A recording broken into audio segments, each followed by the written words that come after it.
इमरान खान साहब ने चंद साल पहले एक बयान दिया था कि हिंदुस्तान के साथ हमारे डायलॉग के रास्ते दरवाजे हर किस्म के बंद हो चुके हुए हैं। हिंदुस्तान से हमारी कोई बातचीत नहीं हो सकती जब तक कश्मीर को हम लोग आजाद नहीं करवाएंगे। हिंदुस्तान को लेके आपने कहा था कि मसला कश्मीर जब तक हल नहीं होगा हम हिंदुस्तान के साथ कोई डायलॉग नहीं करेंगे, कोई बात नहीं करेंगे। अरे डायलॉग तो बड़ी दूर की बात है, आपने पूरा प्राइम मिनिस्टर हिंदुस्तान का पाकिस्तान में इन्वाइट कर लिया। क्या मैं पूछता हूँ, आपने मसला कश्मीर हल कर लिया? क्या हिंदुस्तान ने आपको कश्मीर दे दिया या आपने कश्मीर जीत लिया? मुझे बताएं ना, किस बेस पे आप ये बात कर रहे हैं। इस साल की बात बता रहा हूं कि हिंदुस्तान के जो बिलियनियर्स हैं, जिन्हें अरबोपति कहा जाता है, जिन्हें करोड़ोपति कहा जाता है, उनकी तादाद 29% बढ़ गई है। यानी कि इसका मतलब ये है कि जैसे पहले 100 बिलियनियर थे तो हिंदुस्तान में 129 हो गए हैं। इसी तरह चाइना की रिपोर्ट पढ़ के मैं हैरान हो गया। चाइना में जो बिलियनियर्स हैं वो 25% कम हो गए हैं। अच्छा। ज्यादा होने की बजाय कम हो गए। यानी कि जो 100 बिलियनियर्स थे, एग्जांपल दे रहा हूं, तो वो 75 रह चुके हुए हैं चाइना के बीच में। इतने कंफ्यूज हो चुके हुए हैं कि हम जब सोते हैं ना और सुबह उठते हैं और आंख मलते मलते इस तरह हम लोग उठते हैं और उस टाइम हम कहते हैं कि हिंदुस्तान का जो यार है गद्दार है, हिंदुस्तान का जो यार है गद्दार है। इवन के इमरान खान जैसे कहते थे ओए मोदी, इस तरह की जो इमरान खान साहब बातें करते थे। और अगले दिन जब हम सो के उठते हैं इसी तरह आंखें मलते हुए हम कहते हैं कि हिंदुस्तान के प्राइम मिनिस्टर को पाकिस्तान इनवाइट कर लेते हैं। तो कंफ्यूज तो हम हैं। जैसे हम लोग कहते हैं ना कि हमने दुश्मन के बच्चों को पढ़ाना है, और भाई दुश्मन के बच्चों को ना पढ़ाओ यार, आपको खुदा का वास्ता है दुश्मन के बच्चे को ना पढ़ाओ। आप अपने बच्चे को पहले पढ़ा लो, अपने बच्चे को कुछ बना लो। आपके बच्चे तो कूड़ा उठाते हैं, इधर भीख मांगते हैं। दुनिया में सबसे ज्यादा पैसा अगर पाकिस्तान कहीं से इकट्ठा कर रहा है ना, वो भीख से इकट्ठा कर रहा है। इसके ऊपर पूरी डिटेल से मैं कभी आपसे बात करूंगा। 14 बिलियन डॉलर हमने कहा ना कि हमने रिजर्व रखे हुए हैं। 14 बिलियन डॉलर से ज्यादा पाकिस्तानी भीख से इकट्ठा करते हैं। जी तो दोस्तों, मैं हूं सुहेब चौधरी और आप देख रहे हैं मेरा और आपका YouTube channel real entertainment TV. Abid भाई मर्दद मौजूद है और आज इस टॉपिक पे वीडियो रिकॉर्ड करने जा रहे हैं। इंडिया की तरफ से, Indian foreign minister doctor Jaishankar की तरफ से पाकिस्तान को लेके, पाकिस्तान के साथ रिलेशंस को लेके एक बड़ी खबर सामने आई है। उन्होंने स्टेटमेंट दी है कि पाकिस्तान के साथ डायलॉग्स का एरा खत्म हो चुका है, हम पाकिस्तान के साथ कोई भी डायलॉग नहीं करेंगे। साथ ही साथ अगर इंडिया के प्राइम मिनिस्टर की बात करें तो उनकी तरफ से भी एक स्टेटमेंट आई है। पूरी दुनिया को मैसेज उन्होंने दिया है कि इंडिया इस टाइम लैंड ऑफ अपॉर्चुनिटी बन चुका है। यानी पूरी दुनिया में से कोई भी कंट्री इंडिया के साथ रिलेशन बेहतर करना चाहे, बिजनेस करना चाहे, कर सकता है, खुद भी फायदा ले सकता है, अपॉर्चुनिटी ले सकता है और इंडिया को भी डेफिनेटली इसका फायदा होगा ही। इसी पर आबिद भाई से बात करेंगे। अस्सलाम वालेकुम आबिद भाई। जी वालेकुम अस्सलाम। कैसे हैं आप? अल्हम्दुलिल्लाह। आबिद भाई, आप हमेशा ये कहते नजर आए हैं, डेफिनेटली आपने ये कहा जी डायलॉग, टेबल टॉक के थ्रू हर मसले का हल होता है, जंग हो या कोई भी मसला हो। लेकिन अब इंडियन फॉरेन मिनिस्टर की तरफ से स्टेटमेंट आई है कि पाकिस्तान के साथ हम डायलॉग्स नहीं करेंगे। आप इसके ऊपर क्या अपनी ओपिनियन रखते हैं? जी बिल्कुल ओपिनियन देंगे। आपके अंदर हिम्मत है ओपिनियन सुनने की या सच सुनने की हिम्मत है? अच्छा, तो आप मुझे बता दें। चलो मेरे अंदर तो हिम्मत चले है ही फिर है। मैं तो बड़ी हिम्मत से आपको सारी बात समझा दूंगा और डिटेल से समझ भी आ जाएगी। देखें, डॉक्टर जयशंकर का जिनका आपने बयान की बात की है ना, ये तो बड़ा उछाल रहे हैं, बड़ी बात पाकिस्तान में चल रही है जी। डॉक्टर जयशंकर ने कह दिया पाकिस्तान के साथ डायलॉग के दरवाजे बंद हो गए, डायलॉग का दौर खत्म हो चुका हुआ है। चौधरी साहब, कर्मा को भूल चुके हैं आप। कर्मा किसे कहते हैं, मक्का फाते अमल किसे कहते हैं? मैं जो हकीकत कह रहा हूँ, आप हंसे ना, मेरी बात पे गौर करें मैं क्या कह रहा हूँ आपको। ठीक है। चंद साल पहले आपको याद होगा पाकिस्तान में इमरान खान साहब का दौर था, इनकी गवर्नमेंट थी, इनकी हुकूमत थी, इमरान खान साहब की ये सरबराह थे हमारे मुल्क के। तो इमरान खान साहब के फैसले में और उनकी बातें बताना चाहूंगा कि इमरान खान साहब ने चंद साल पहले एक बयान दिया था कि हिंदुस्तान के साथ हमारे डायलॉग के रास्ते दरवाजे हर किस्म के बंद हो चुके हुए हैं। हिंदुस्तान से हमारी कोई बातचीत नहीं हो सकती जब तक कश्मीर को हम लोग आजाद नहीं करवाएंगे हिंदुस्तान को लेके। अब मैं आपसे ये पूछना चाहूंगा चौधरी साहब कि मक्का फाते अमल नहीं है। डॉक्टर जयशंकर ने जो बात की है ये हमारे लिए कोई अजीब बात नहीं है, मुझे बिल्कुल भी अजीब बात नहीं लगी। आपने जैसी की वैसी भरी, आपने उसी तरह के डायलॉग आपके सामने आ गए। मैं एक इधर और बात करना चाहूंगा। डॉक्टर जयशंकर हिंदुस्तानी है, इंडिया के वजीर खारजा हैं। देखें, अगर वो ये बात कर रहे हैं, उनपे सूट कर रही है ये बात। समझें आप इस बात को कि वो दुनिया की 5वीं बड़ी इकोनॉमी है। अगर ये बात कर रहे हैं, समझ में आता है कि यार अमीर मुल्क है, वो गरीब मुल्क के साथ तल्लक नहीं रखना चाह रहा। मैं इमरान खान साहब से पूछना चाहूंगा, जब आपने हिंदुस्तान से ट्रेड बंद की, आपने डायलॉग बंद किए, हिंदुस्तान के साथ लेना देना जब आपने बंद किया, क्या आप दुनिया की 5वीं बड़ी इकोनॉमी थे? क्या हमारे मुल्क में गुर्बत खत्म हो चुकी हुई थी? ऐसा कुछ भी नहीं था। अभी देखिए, आप हिंदुस्तान से डायलॉग की बात कर रहे हैं। अभी मुझे ये बताएं चौधरी साहब, मैं आपसे फिर ये दोबारा ये पूछना चाहूंगा कि आपने आपने क्या, हमारी गवर्नमेंट ने हिंदुस्तान के प्राइम मिनिस्टर को पाकिस्तान में इनवाइट किया कि नहीं किया? मुझे आप बताएं। बिल्कुल किया, एससीओ की मीटिंग के लिए। एससीओ की मीटिंग के बीच में पाकिस्तान ने हिंदुस्तान के प्राइम मिनिस्टर को इनवाइट किया कि आप पाकिस्तान आए। मुझे ये बताएं, मैं इमरान खान से पूछना चाहूंगा या मैं अपनी गवर्नमेंट से पूछना चाहूंगा कि अब आपकी गैरत कहाँ गई? अब आपकी गैरतमंदी कहाँ चली गई? क्या अब आपने कश्मीर को आजाद करवा लिया? जो हिंदुस्तान के प्राइम मिनिस्टर को आप इनवाइट कर रहे हैं, पाकिस्तान बुला रहे हैं। नहीं, अगर इधर आबिद भाई मैं बात करूं, आपको नहीं लगता कि कंफ्यूजन सी एक नजर आती है पाकिस्तान का, मतलब पाकिस्तान की पब्लिक हो या गवर्नमेंट हो, कंफ्यूज हिंदुस्तान के हम मामले? लोग कंफ्यूज हैं। देखिए, हम लोग इकोनॉमी को लेके कंफ्यूज हैं, हम बड़े मामलात को, हम गुर्बत को लेके कंफ्यूज हैं। इवन के हम इतने कंफ्यूज हो चुके हुए हैं कि हम जब सोते हैं ना और सुबह उठते हैं और आंख मलते मलते इस तरह हम लोग उठते हैं और उस टाइम हम कहते हैं कि हिंदुस्तान का जो यार है गद्दार है, हिंदुस्तान का जो यार है गद्दार है। इवन के इमरान खान जैसे कहते थे ओए मोदी, इस तरह की जो इमरान खान साहब बातें करते थे, और अगले दिन जब हम सो के उठते हैं इसी तरह आंखें मलते हुए हम कहते हैं कि हिंदुस्तान के प्राइम मिनिस्टर को पाकिस्तान इनवाइट कर लेते हैं। तो कंफ्यूज तो हम हैं। मुझे ये बताएं कि ऐसी बातें करने से क्या बनेगा कि कल आप कोई और बयान दे रहे हैं, आज आप कोई और बयान दे रहे हैं। मेरे मौकफ के ऊपर आए कि अब आपकी गैरत कहाँ गई? क्योंकि आपने कहा था कि मसला कश्मीर जब तक हल नहीं होगा हम हिंदुस्तान के साथ कोई डायलॉग नहीं करेंगे, कोई बात नहीं करेंगे। अरे डायलॉग तो बड़ी दूर की बात है, आपने पूरा प्राइम मिनिस्टर हिंदुस्तान का पाकिस्तान में इनवाइट कर लिया। क्या मैं पूछता हूँ, आपने मसला कश्मीर हल कर लिया? क्या हिंदुस्तान ने आपको कश्मीर दे दिया या आपने कश्मीर जीत लिया? मुझे बताएं ना, किस बेस पे आप ये बात कर रहे हैं? ठीक है, और ऐसे तो पाकिस्तान की पब्लिक डेफिनेटली कंफ्यूज नजर आएगी। एक साइड पे हम इनविटेशन भेजते हैं, दूसरी साइड पे हम ही कहते हैं कि मोदी का जो यार है वो गद्दार है। इसमें गवर्नमेंट को चाहिए कि क्लियर स्टेटमेंट रखे, हमारे मेन स्ट्रीम मीडिया को चाहिए कि क्लियर स्टेटमेंट रखे ताकि पब्लिक कंफ्यूज ना हो। आबिद भाई, लैंड ऑफ अपॉर्चुनिटी की बात करें, अगर इंडियन प्राइम मिनिस्टर ने ये स्टेटमेंट दिया कि भाई हिंदुस्तान इस टाइम इतनी पावर रखता है या इतनी अपने अंदर फैसिलिटीज रखता है कि वो पूरी दुनिया के लिए लैंड ऑफ अपॉर्चुनिटी बन चुका है, क्या कहना चाहेंगे? चाइना की अगर बात कर लें और इंडिया की बात कर लें, चाइना में जिस तरीके से अमीरों की तादाद, अमीर लोगों की, बिलियनियर्स की तादाद कम होती नजर आ रही है, हिंदुस्तान में बिलियनियर्स की तादाद बढ़ती नजर आ रही है। जो सब मैं स्टार्ट करूंगा चाइना और हिंदुस्तान को लेके। देखिए, अभी मैं एक रिपोर्ट पढ़ रहा था कुछ दिन पहले, मतलब कल परसों ही पढ़ रहा था रिपोर्ट। उसमें मैंने क्या पढ़ा और मैं हैरान हो गया, जो बिलियनर्स होते हैं ना, जो करोड़ों अरबोपति होते हैं, उनकी तादाद हिंदुस्तान में 29% बढ़ गई है इस साल। जी हाँ, इस साल की बात बता रहा हूँ, कोई पुरानी बातें नहीं बता रहा, कोई 10 साल पुरानी बात आपको नहीं बता रहा, इस साल की बात बता रहा हूँ कि हिंदुस्तान के जो बिलियनियर्स हैं, जिन्हें अरबोपति कहा जाता है, जिन्हें करोड़ोपति कहा जाता है, उनकी तादाद 29% बढ़ गई है। यानी कि इसका मतलब ये है कि जैसे पहले 100 बिलियनियर थे तो हिंदुस्तान में 129 हो गए हैं। इसी तरह चाइना की रिपोर्ट पढ़ के मैं हैरान हो गया, चाइना में जो बिलियनियर्स हैं वो 25% कम हो गए हैं। अच्छा। ज्यादा होने की बजाय कम हो गए। यानी कि जो 100 बिलियनियर्स थे, एग्जांपल दे रहा हूं, तो वो 75 रह चुके हुए हैं चाइना के बीच में। तो हिंदुस्तान बिलियनियर्स का भी एक हब बन चुका हुआ है। अब एक पॉइंट आपने ये पकड़ा कि हिंदुस्तान की, एक आपने सवाल जरा दोबारा लैंड रिपीट ऑफ कीजिए, अपॉर्चुनिटी लैंड ऑफ अपॉर्चुनिटी की बात। देखिए, मैं आपको इस चीज पे ये कहना चाहूंगा, जिस तरह हिंदुस्तान का मुंबई है, पाकिस्तान का कराची है, इन्हें कहा जाता है कि भूखों की माँ है, गरीबों की माँ है। ये जो दो शहर है कि इधर कोई भी गरीब या भूखा आ जाए तो उसे रोजी रोटी मिल जाती है।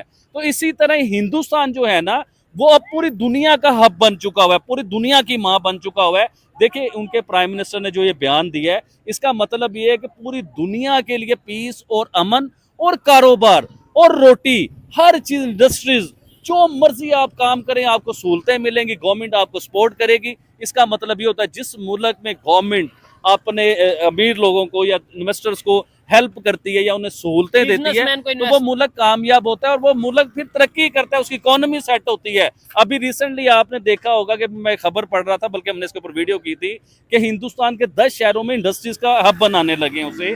देखिए, इसे हब बनने से क्या होगा, इंडस्ट्री होंगी, उसके साथ 40 लाख लोगों को नौकरियां मिलेंगी। उससे क्या फायदा होगा कि उनके मुल्क की गुर्बत कम होगी। देखिए, गुर्बत के मामला पाकिस्तान में भी बहुत ज्यादा है, इसी तरह हिंदुस्तान में भी गुर्बत के मामला बहुत ज्यादा है, बेरोजगारी के मामला हमें बहुत लाइव ज्यादा है। एग्जांपल मिल सकती है। देखिए, बच्चों की एज देख लें और ये इस टाइम दोनों जॉब पे हैं मेरे तो ख्याल अब ये बात बताने का, मेरी पूरी बात सुनिए ना, कि गुर्बत के मामला दोनों मुल्कों में बहुत ज्यादा है, लेकिन गुर्बत के ऊपर हम काम नहीं करते, हम कोशिश नहीं करते।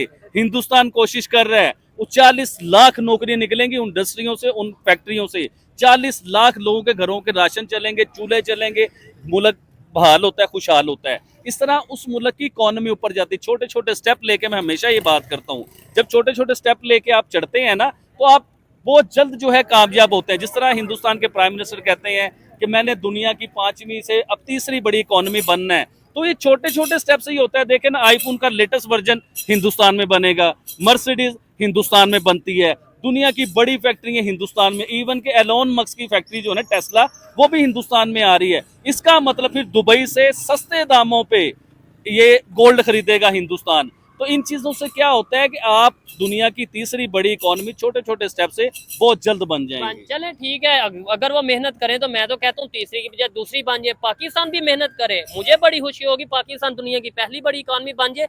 लेकिन ये मेरे कहने से, मतलब मैं कह दूं या आबिद भाई कहते या कोई कहते, उसके कहने से नहीं होगा। प्रैक्टिकली हमारी गवर्नमेंट, ख्वाहिशात रखना तो कोई बुरी बात नहीं। अभी आप कह रहे हैं दुनिया की पहली बड़ी इकोनॉमी बन जाए, और मैं तो 14 बिलियन डॉलर हमारे पर रिजर्व पड़े हैं चौधरी साहब, वो भी मांगे तांगे 14 बिलियन, और हिंदुस्तान के कई 100 बिलियन डॉलर रिजर्व पड़े हुए हैं। तो मुकाबला कहीं से कहने से, तो मैं कहूँ जी, मैं रात को सोऊं और सुबह उठूं तो पूरा पाकिस्तान ताजमहल बन जाए, दुनिया का सोने का पाकिस्तान बन जाए, हीरों का पाकिस्तान बन जाए, दुनिया का सारा पैसा पाकिस्तान में आ जाए, ऐसे कहने से नहीं होता, ये करने से होता है। आम आदमी को मेहनत करनी पड़ेगी, हर तबके के इंसान को मेहनत करनी पड़ेगी पाकिस्तान को ऊपर लाने के लिए। हिंदुस्तान दुनिया की 5वीं बड़ी इकोनॉमी एम ही नहीं बन गया। क्या उनकी सिर्फ गवर्नमेंट ने बना दिया? नहीं भाई, सिर्फ गवर्नमेंट नहीं 5वीं बड़ी इकोनॉमी बना सकती, हर बंदे ने उसमें किरदार अदा किया है। देखिए, उनके बच्चों ने पढ़ के दिखाया, गवर्नमेंट ने सहूलतें दी, उनके बच्चों ने पढ़ के दिखाया, कोई इंजीनियर बना, कोई डॉक्टर बना, कोई आईटी में एक्सपर्ट बना, कोई दुनिया में जाके सीईओ बना, कोई कुछ बना, कोई कुछ बना।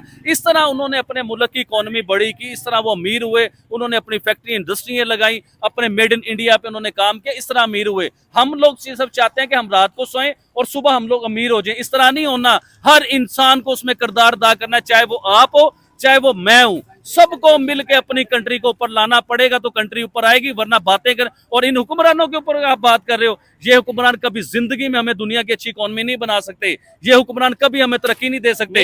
ये हुक्मरान, सर आज सुनिए आप, ये हुक्मरान जो है कभी हमें बिजली सस्ती नहीं दे सकते सर, क्योंकि इन्होंने अपने महलात के ऊपर काम कर रहे हैं। अभी रिसेंटली नई खबर आई है कि नवाज शरीफ साहब पाकिस्तान छोड़ के फिर इंग्लैंड दोबारा वापिस जा रहे हैं, बरतानिया जा रहे हैं। तो क्यों जा रहे हैं भाई? क्योंकि उनके महल है उधर, उन्हें यश ही है, उनको हर चीज अवेलेबल है उधर, सारा कुछ सुकून है, तो वो जब मर्जी जा सकते, जब मर्जी।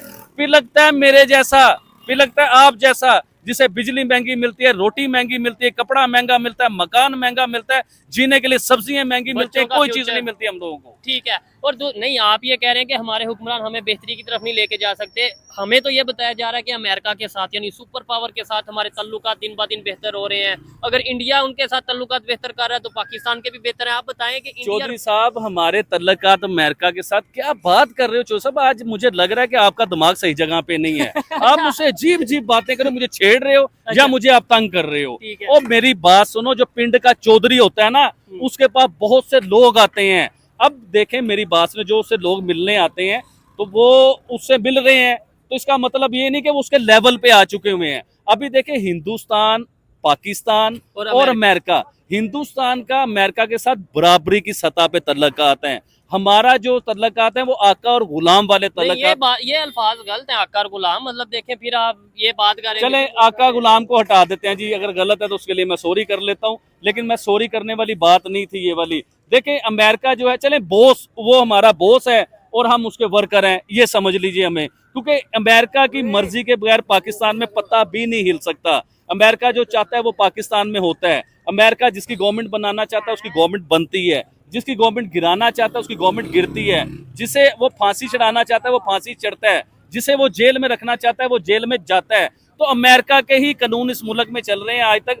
देखें चौधरी साहब, ये हकीकत है, हकीकत को माने, हकीकत को मानना पड़ेगा कि हम लोग गुलाम हैं। हम लोग पहले बरतानिया से आजाद हुए, आज भी हम आजाद नहीं हुए, आज भी हम गुलाम हैं। कौन कहता है हम आजाद हैं? क्या आजादी से हम कुछ कर सकते हैं? कोई चीज आजादी से नहीं कर सकते। और भाई ये बदकिस्मती नहीं है हमारी कि 70 रुपए यूनिट खरीदते हैं यार हम लोग, दुनिया का महंगा तरीन आटा लेते हैं, दुनिया का महंगा तरीन पेट्रोल खरीदते हैं हम लोग, अपने बच्चों की फीसें हम लोग इतनी महंगी तरीन फीसें देते हैं। हिंदुस्तान में बच्चा छोटा सा वो घर से लेने आ जाते हैं कि यार ये बच्चा पढ़ेगा तो हमारे मुल्क का फायदा करेगा, और हमारे बच्चे जवान बच्चे घर में पढ़े हो तो कोई पूछता नहीं कि पढ़ने गया कि नहीं गया, ये जाहिल है, ये मोटरसाइकिलों का काम करेगा, ये गाड़ियों का काम करेगा, ये गारमेंट्स का काम करेगा। भाई इंजीनियर बनेगा, ये बात क्यों नहीं करते हो कि हमारा बच्चा डॉक्टर बनेगा, ये बात क्यों नहीं करते हो कि हमारा बच्चा जो है पढ़ लिख के कुछ बनेगा, इस मुल्क का फायदा करेगा। और जो पढ़े लिखे लोग हैं वो इस मुल्क को छोड़ के जा रहे हैं, क्या बनेगा हमारे मुल्क का, कभी ये भी सोचो आप। बिल्कुल ये सोचने वाली बात है। और मैं डेफिनेटली जब ये प्रोग्राम कर रहा हूँ थोड़ा बहुत मैं इसी मूड में था कि सारी बातें एज ए फ्रेंड हम बात कर रहे हैं, लेकिन कभी ना कभी कभी कभी आबिद भाई की बातें सुन के ऐसा लगता है कि यार ये जो दर्द है, ये जो तकलीफ है इनके दिल में, इनके अंदर जो तकलीफ है पाकिस्तान को लेके, काश यही तकलीफ हमारे पॉलिटिशियंस के अंदर भी हो, वो भी इसी तरीके से तड़पे। और सिर्फ तड़पे नहीं, डायलॉग बाजी ना करें, प्रॉपर में डायलॉग अगर कर रहे हैं किसी कंट्री के साथ। देखें ना, इंडिया की अगर बात करें, आज वो श्रीलंका को $120 मिलियन उन्होंने सिर्फ हेल्प के तौर पे दिए। 110 मिलियन डॉलर, $10 मिलियन जो श्रीलंका को हेल्प के तौर पे दिया है ना, इससे पहले भी जब चाइना भाग गया था, श्रीलंका का कुछ साथ नहीं दे रहा था, श्रीलंका ब्लैक लिस्ट हो गया था, बैंकक्रप्ट हो चुका हुआ था ना श्रीलंका जब, तो जब चाइना जो श्रीलंका को बहुत ज्यादा कर्जे दे रहा था, ये भी भाग गया था, तो उस टाइम भी आईएमएफ ने गारंटी दे के श्रीलंका को पैसे दिलवाए थे, जिसकी इंडिया ने इंडिया ने आईएमएफ को गारंटी दे के कि हम गारंटी देते हैं अगर श्रीलंका आपके पैसे नहीं देगा तो हम वापस देंगे, इन्हें आप कर्जा दीजिए। उसकी वजह से वो मुल्क जो है ब्लैक लिस्ट से बाहर निकला था, बैंकक्रप्ट से वो बाहर निकला था। आज आप बता रहे हैं कि इतने $1 मिलियन जो है श्रीलंका को वो एड के तौर पे दे रहे हैं। देखें, ये होता है किसी के ऊपर एड की तौर पे, ये होता है किसी मुल्क का ये हेल्प करना, किसी के ऊपर एहसान करना कि उसका मुल्क दोबारा स्टेबल हो। अब देखें, यही काम अगर चाइना करता तो वो कर्जा देता, वो सूद की शक्ल में उसे इतना को फंसा देता, श्रीलंका को इतना को फंसा देता कि वो दोबारा फिर ना उठ पाता। तो हिंदुस्तान ने उसकी हेल्प की। इससे पहले आपको याद होगा कि बांग्लादेश के ऊपर कितना बड़ा काम कर रहा है हिंदुस्तान के, बिजली का सारा सिस्टम बिजली का हिंदुस्तान लगा रहा है। इवन के अडानी ग्रुप ने अभी $800 मिलियन वो भी श्रीलंका से लेने हैं बिजली की वजह से। बड़ी बात यह कि अभी भी उन्होंने बिजली, हालांकि अभी देखने में ही आ रहा है, सुनने में आ रहा है, सोशल मीडिया हो या मेन स्ट्रीम मीडिया हो, यही तासुर ये दिया जा रहा है कि इंडिया और बांग्लादेश के तल्लुकात अब उस तरीके से बेहतर नहीं रहे, लेकिन उन्होंने बिजली अभी भी वो प्रोवाइड कर रहे हैं। ऐसा नहीं कि भाई ठीक है हमारे आपके तल्लुकात। प्राइम मिनिस्टर नरेंद्र मोदी ने अपने बयान में एक बात की थी कि हिंदुस्तान के बांग्लादेश के साथ तल्लुकात वैसे ही रहेंगे जैसे थे, और हम हमेशा बांग्लादेश की खैर चाहते हैं, हम कभी भी बांग्लादेश की बर्बादी नहीं चाहते। देखें, हिंदुस्तान आज भी बांग्लादेश के साथ वही रोल अपना अदा कर रहा है जो हसीना वाजिद के दौर में रोल अदा कर रहा था, वही एग्रीमेंट अपने पूरे कर रहा है, किसी जगह से वो पीछे नहीं हट रहा। अभी बांग्लादेश की पॉलिसी चेंज हो रही है, उनके वजीर आजम चेंज होने की वजह से, क्योंकि उनका ज़हन पाकिस्तान के साथ आ रहा है, ज्यादा चाइना की तरफ जा रहा है। लेकिन बांग्लादेश को ये आइडिया नहीं कि जिस मुल्क में चाइना घुस जाता है ना, जब तक वो बाहर नहीं निकलता, जब तक वो मुल्क बर्बाद ना हो जाए, वो कर्जों में फंस ना जाए। यार अपना एग्जांपल ले लो भाई, बाहर ना जाओ, श्रीलंका को ना देखो, बांग्लादेश को ना देखो, आप पाकिस्तान को देखो। जब से पाकिस्तान के बीच में चाइना घुसा है, आपको आइडिया कि पाकिस्तान के हालात क्या हो चुके हुए हैं, पाकिस्तान कर्जों में कैसे फंस चुका हुआ है, पाकिस्तान में महंगाई कैसे आ गई हुई है, इवन कि आलमी दुनिया में पाकिस्तान की इज्जत क्या रह चुकी हुई है। अब आप कंपेयर करें हिंदुस्तान को, हिंदुस्तान के साथ जो जो मुल्क ज्वाइंट है, चाहे वो अफगानिस्तान ही हो, जो जो मुल्क हिंदुस्तान के साथ ज्वाइंट है, आलमी दुनिया में उनकी इज्जत है। क्यों इज्जत है? कि उन्होंने दोस्ती उस मुल्क के साथ रखी है कि जो सूद के सिलसिले में नहीं फंसाते किसी को अपने चक्कर में नहीं फंसा लेते। क्योंकि अगर अभी देखें ना कि श्रीलंका को कितना 110 मिलियन का उन्होंने एड दिया है, क्या एड दिया, हेल्प की है उनकी, तो क्या वो उनको कर्जों में नहीं फंसा सकते थे? क्या उन्हें अपने जगड़बंद में वो ला नहीं सकते थे?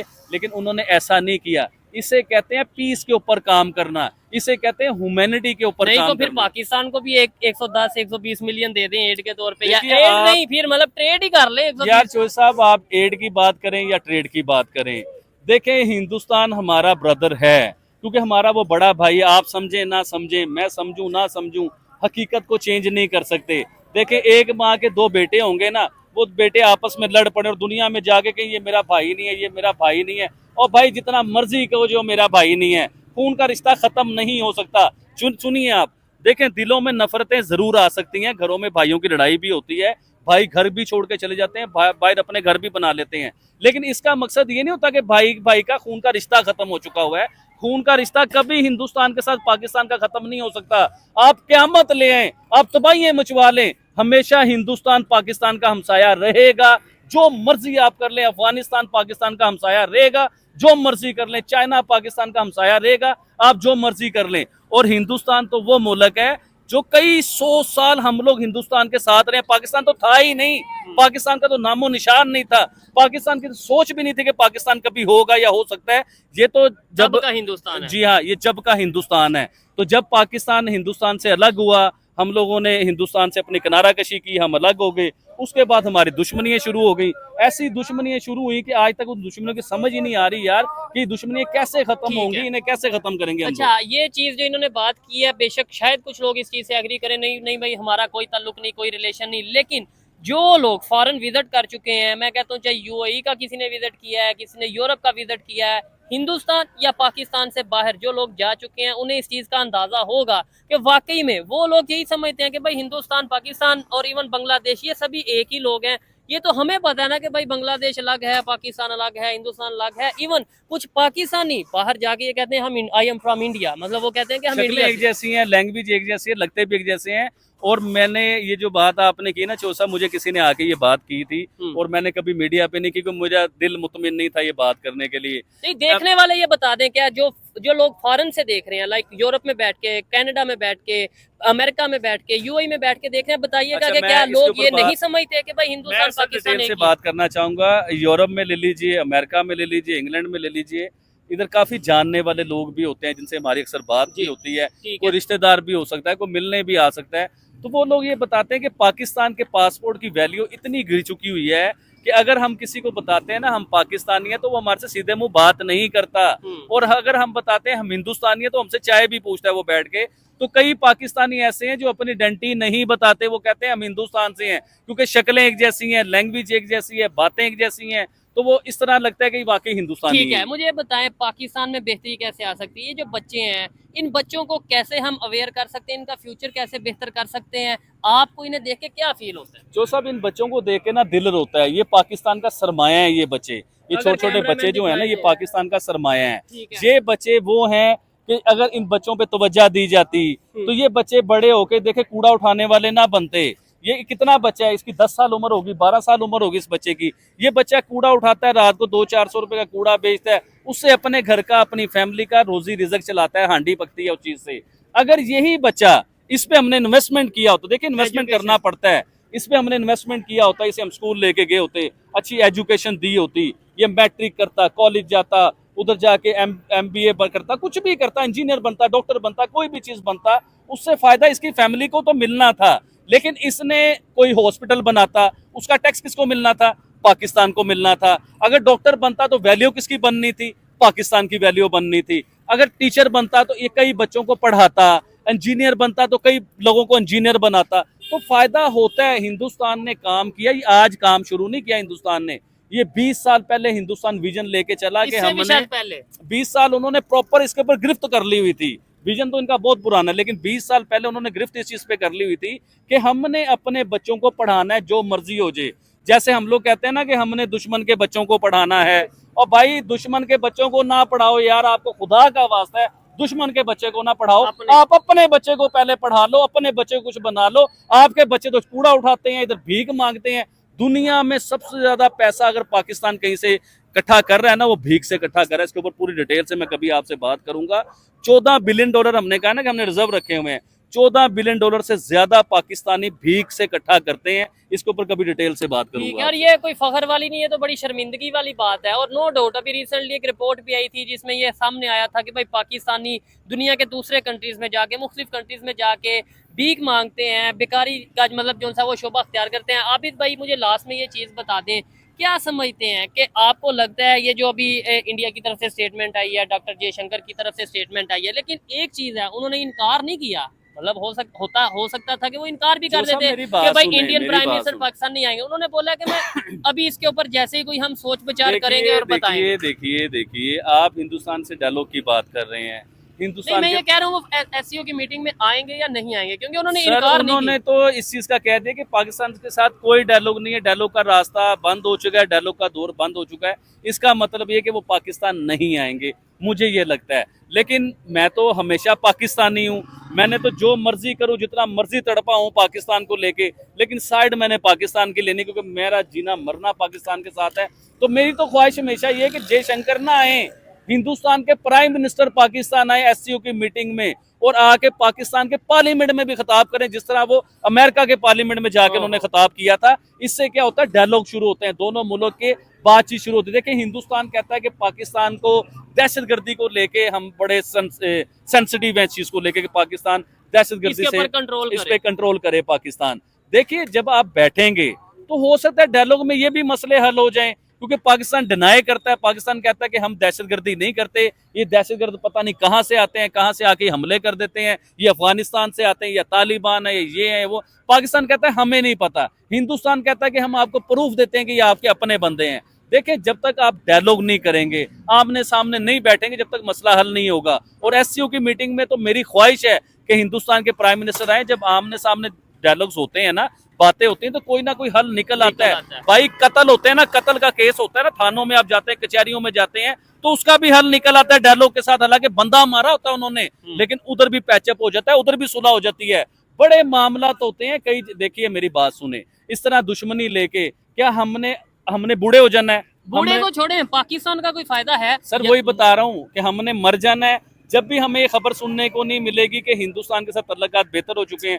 देखें अगर हिंदुस्तान के साथ तल्लुकात बेहतर होते हैं, उससे फायदा हिंदुस्तान का नहीं है। आपको कौन कहता है कि हिंदुस्तान को लालच है चीज को लेके? हिंदुस्तान का कभी भी फायदा नहीं है पाकिस्तान से रिलेशन बेहतर करके या पाकिस्तान से ट्रेड करके, हिंदुस्तान का फायदा नहीं है। फायदा पाकिस्तान का है, क्योंकि उनका भी थोड़ा होगा, लेकिन ये कह लें ज्यादा फायदा हमारा है, क्योंकि बहुत ज्यादा फायदा हमारा है। क्योंकि पाकिस्तान की आवाम को ये आलू, प्याज, टमाटर, चावल, गंदम, ये चीजें आधे से भी कम रेट पे मिलने लग जाएंगी। ये तो चीजें होगी खाने पीने की। अब आए आप बिजली के ऊपर। बिजली का यूनिट पाकिस्तान में 70 रुपए का है। हिंदुस्तान के पास इतनी बिजली है कि वो दूसरे मुल्कों को भी बिजली दे रहा है, बांग्लादेश को भी दे रहा है, एक और मुल्क को बिजली दे रहा है, हिंदुस्तान। तो अगर पाकिस्तान हिंदुस्तान से बिजली ले, जो आप 70 रुपए का यूनिट ले रहे हैं, मैंने इसकी डिटेल निकाली थी सारी खुद ही बैठ के, तो सारे टैक्स डाल के भी 17 रुपए का यूनिट बनता है पाकिस्तान को। सर ये मैंने पूरी डिटेल निकाली थी। अगर हम रिलेशन या ट्रेड की बात करें ऐसे, तो फिर हम ऑटोमोबाइल इंडस्ट्री में उनके साथ ट्रेड करें, उधर से गाड़ियां आए, उधर से मोबाइल आए, उधर से बाइक्स आए, ये तो पता नहीं कितना फायदा। उनके लोग आईटी में एक्सपर्ट हैं, बिल्कुल पूरी दुनिया में माना जाता है कि उनके लोग आईटी में एक्सपर्ट हैं। ऐसे ही है। जब हमारे रिलेशन बेहतर होंगे तो हम आईटी में कुछ ले नहीं सकेंगे उनसे, कुछ सीख नहीं सकेंगे उनसे, बड़ा कुछ सीखेंगे। उनके इंजीनियर पूरी दुनिया में माने जाते हैं, क्या उनके इंजीनियर से कुछ नहीं सीखेंगे हम लोग? उनके लोग सीईओज हैं पूरी दुनिया के बीच में। कोई चीज पकड़ लो यार, जो आप जिसपे ये वीडियो चलाओगे यूट्यूब के ऊपर, इसका सीईओ कौन है? गूगल का सीईओ कौन है? भाईजान दुनिया, ट्विटर का सीईओ कौन है? मतलब किसी भी चीज को पकड़ लें वो हिंदुस्तान ही नजर आएगा। तो हम हिंदुस्तान से सीख लेंगे, बड़ा कुछ ले लेंगे हिंदुस्तान से, अगर हमारे उनके साथ तल्लुकात बेहतर। दुश्मनी को थोड़ा सा साइड पे निकालें। ये ना कहें कि हिंदुस्तान का नाम ले लिया तो आपकी जुबान पलीत हो जाएगी, आप मुसलमान नहीं रहेंगे, आपने हिंदुस्तान का नाम ले लिया तो आप ये हो जाओगे। उन्हें इस चीज का कोई फर्क नहीं पड़ता। उन्हें क्यों पड़ता है फर्क? भाई देखें, आप मुसलमानों पे तिंगड़ रहे हो ना, ये जितने मुसलमान पाकिस्तान में, उससे कई ज्यादा मुसलमान हिंदुस्तान में है। उनका यूपी जो एक स्टेट है ना, यूपी, वो हमारे पाकिस्तान से बड़ा है, उसकी आवाम पाकिस्तान से ज्यादा है। यकीन मानिए मैं सही कह रहा हूँ। हमसे एक छोटा सा पाकिस्तान नहीं संभाला जा रहा। हिंदुस्तान की कितनी स्टेट है, इस चीज को लें, और उनका यूपी पाकिस्तान जितना यूपी है, और वो उनका यूपी कितनी तरक्की कर चुका हुआ है। उधर बिजली के बिल क्या है, उधर के बच्चे को क्या फायदे मिलते हैं, अभी कभी समझिए इन चीजों को। चोई साहब चले ठीक हो गया। आबिद भाई मुझे लगता है आज ज्यादा कुछ जज्बाती थे, मैंने तो ना कोई सवाल इतना किया, ना ही कोई इतनी बात की। आपने शुरू में जो छेड़ा, मुझे पंगे ना लिया करो। आप जान के छेड़ते हो, मेरी पूछल पे पाँव रखते हो, उसके बाद मुझे तड़पाते हो। जब मैं बोलना शुरू कर दूं एंड पे कहते हो जी मैंने तो कोई बात ही नहीं की, आबिद भाई खुद ही लगे, ऐसे ना करो। चले यही पे वीडियो को वाइंड अप करते हैं। आपको आबिद भाई की जो बातें हैं कैसी लगी? ये जिस तरीके से, जिस अंदाज में बात करते हैं, दुखी अंदाज में, जज्बाती अंदाज में, क्या आपको लगता है कि इसी तरीके से अगर सोच पाकिस्तान के पॉलिटिशियंस की हो जाए, हमारे हुक्मरानों की हो जाए, तो पाकिस्तान में बेहतरी आ सकती है, या फिर आबिद भाई पॉलिटिक्स में आ जाए तो कुछ बेहतरी आ सकती है? ये आप कमेंट बॉक्स में बताइएगा। मिलते हैं नेक्स्ट वीडियो में, तब तक के लिए पीस आउट, अल्लाह हाफिज।